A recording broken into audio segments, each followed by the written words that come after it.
அன்பிற்குரிய சகோதர சகோதரிகளே,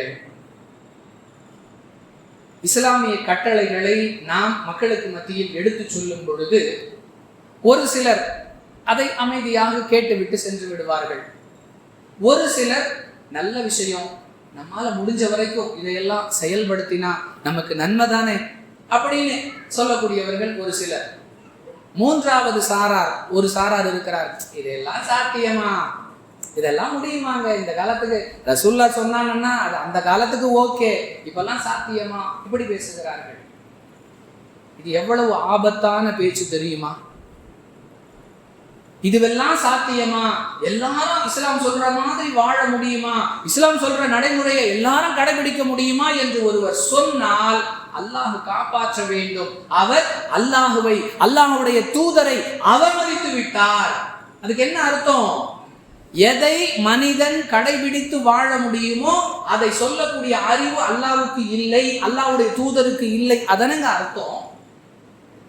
ஒரு சின்ன பையன் அவனால என்ன வேலை செய்ய முடியுமோ அதை சொல்லாம அவனுக்கு முடியாத ஒரு வேலையை ஒருவர் சொன்னால், எங்க அவங்களுக்கு கொஞ்சமாவது புத்தி இருக்கா? அவன் சின்ன பையன், அவனால முடியாத வேலையை போய் அவன்கிட்ட சொல்றீங்களே அப்படின்னு கேட்போமே. அது மாதிரி இதெல்லாம் இப்ப நடைமுறைப்படுத்த முடியுமா? அல்லாஹ் சொல்ற மாதிரி கல்யாணம் பண்ண முடியுமா? ரசூல்லா சொல்ற மாதிரி வாழ முடியுமா அப்படின்னு கேட்டா என்ன அர்த்தம்? எதை நாம் செய்ய முடியும், எதை நம்மால் செய்ய இயலும் என்பதை சொல்வதற்கான அறிவு அல்லாஹ் ரசூலுக்கு இல்லை அப்படின்னு மறைமுகமா சொல்றோம். அல்லாஹ் காப்பாற்ற வேண்டும். இது இஸ்லாத்தை விட்டு வெளியேற்றி விடக்கூடிய ஆபத்தான ஒரு சிந்தனை போக்கு. என்னால் செய்ய முடியல, முயற்சி செய்கிறேன் என்று சொல்லுவதுதான் சரியாக இருக்குமே தவிர அதெல்லாம் முடியுமா அப்படின்னு கேட்டா, ஒவ்வொரு விஷயத்தையும், வட்டியை பற்றி சொன்னால், கடனை பற்றி சொன்னால், ஆடம்ப திருமணத்தை பற்றி சொன்னால், வீண் விரயத்தை பற்றி சொன்னால், உறவுகளை அனுசரித்து வாழ வேண்டும் என்பதை சொன்னால், யாரெல்லாம் இந்த தவறுகளை செய்து கொண்டிருக்கிறார்களோ அவர்களிடத்திலிருந்து வரக்கூடிய ரிப்ளை என்ன தெரியுமா? அதெல்லாம் ஆகிற வேலை இல்லைங்க, ஏதாவது பிரயோஜனமான வேலையை பாருங்க. அப்ப இதெல்லாம் பிரயோஜனமான வேலை இல்லையா? இஸ்லாத்தை நடைமுறைப்படுத்த வேண்டும் என்று சொல்றது பிரயோஜனமான வேலை இல்லை. அதெல்லாம் அர்த்தம்.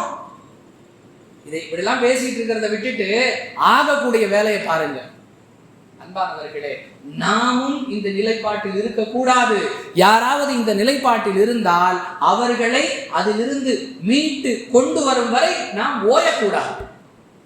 மிக சாதாரணமாக அல்லாஹ்வுடைய கட்டளைகள், அல்லாஹ்வுடைய தூதருடைய வழிமுறைகள் காலில் போட்டு மிதிக்கப்படக்கூடிய நடைமுறையை பார்க்கிறோம். வெறும் தொப்பியோ தாடியோ நம்மை முஸ்லிம்னு சமூகத்துக்கு வேணுமானால் அடையாளம் காட்டலாம். இதையெல்லாம் கடந்து நாம் நடைமுறைப்படுத்த வேண்டிய, அன்றாட வாழ்வில் கடைபிடித்து நடக்க வேண்டிய ஒழுக்க மாண்புகள், உயர்ந்த பண்புகள், உலகத்தையே இஸ்லாத்தை நோக்கி அழைக்கக்கூடிய உத்தமமான செயல்கள் இன்னும் நிறைய மிச்சம் இருக்கிறது.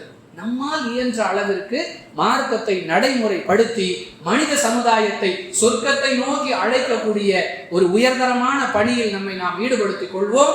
வாஹிரு தஅவானா அனில் ஹம்துலில்லாஹி ரப்பில் ஆலமீன். அஸ்ஸலாமு அலைக்கும் வரஹ்மத்துல்லாஹி வபரகாத்துஹு.